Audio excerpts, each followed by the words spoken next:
The question is, why do we choose low value or low income or low impact producing activities instead of the high impact, high income, high value producing activities every single day?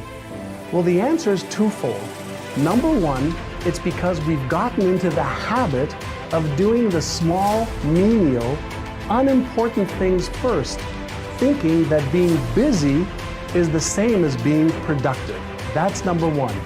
Number two, in most cases, procrastination is caused by insecurity. Us either not knowing what steps to take, us not feeling like we are smart enough or good enough, or us feeling that we have to wait for everything to be perfect before we really get busy and do it. The truth of the matter is, those are all lies. They're rational lies, but they're all lies. What I want you to do from now on is every morning when you wake up, before you answer email, before you return any phone calls, make a short list of the 3 most important things that are either highest income for you or highest impact, meaning it's going to give you the biggest impact when you get that done on your productivity. So 3 things every day, and make a commitment, which means to cut off from any other option, to get those 3 things done by 12 o'clock every day. When you develop that new habit, you will then become somebody who not only talks a big talk, which I hope you do, but you actually back it up with the actions required in order to achieve the success you want to achieve. What I've learned over a lot of years is that it's not the smartest people who achieve success. It's the people who procrastinate less, make fewer excuses as they take actions every day towards the goals that they want to achieve. I want to talk about a principle today of affirmation, because I believe that people do best in an encouraging, affirming environment. I just do. Very seldom I've ever had a person say, let me tell you really how I achieved great success. I just was in a constant negative environment. And it just encouraged me so much, and it just stirred me on. Very seldom I've ever had somebody tell me that when people talk down to them, it just improved them. You see, encouragement, affirmation, it's the oxygen of the soul. It feeds us. It takes us and gives us hope. And Napoleon said leaders are all dealers in hope. And so the affirmation principle is very simple. I find something that you're doing well, and I use that to lead you.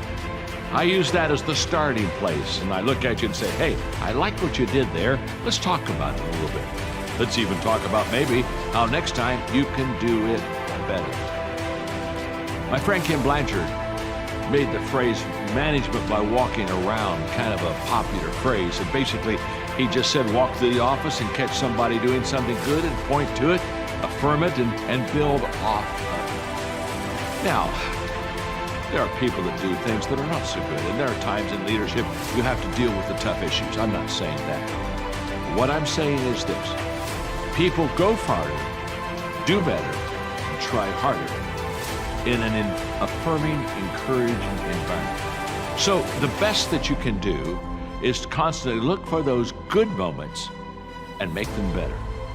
That's what an affirming environment is all about. Looking for the good moments, making them better. Trust me, you do that a few times, and people will want you to walk around. They'll want you to catch them in their good moments, because they know that's where they'll get encouraged and that's where they'll get affirmed. Every day, work for 5 hours, the 5 great hours concept, and then pull back and have fun, rest, renew. And then every week, take a weekend off. Every month, try to take a week off. Every year, try to take two months off. And the interesting thing is, number 1, rest is the elite performer's secret weapon. Number 2, this is so important. You want to get more done? Take more time off. Because if you're working 24/7 in a linear way versus like a pulse, what starts to happen is you erode and deplete your genius. And in my methodology, I teach the 5 assets of genius, including mental focus, physical energy, 3, personal willpower. But just remember, if all you do is work, you're going to empty your batteries. You're going to deplete your well. And that's why the smartest performers, the great athletes, the great industry titans, the great humanitarians, these people all have learned one thing: work in cycles. If you were to look at the great weightlifters of the Olympics, they all had one thing in common, and it was periodization. Periodization. And periodization simply means they worked, they exercised, and then they rested. Dr. Gail Matthews, who's a professor of psychology at the Dominican University of California, she did this amazing study on goal setting, right? And she discovered this, that we human beings are actually 42% more likely to achieve our goals if we simply write them down. Look, I know y'all, I know this sounds basic, but people still don't have their top goals written down, and I gotta tell you, they certainly don't look at them every day. So here's what I do. This is my own personal practice. Whatever my top goals are for the moment, I actually write each one of them down. I do this every day, and I write them down at least 15 times. This is exactly what I did when it came to my book, Everything is Figureoutable. I literally wrote, I am a #1 New York Times bestseller 15 times a day, every single day for 18 months. Now, you can say what you want about that, whether it's voodoo. I think it's all about focus. So if you think I'm nuts, I'm fine with that. Most people do. But once I did this every single day, it helped me keep my top focus top of mind, right? So you can do this too.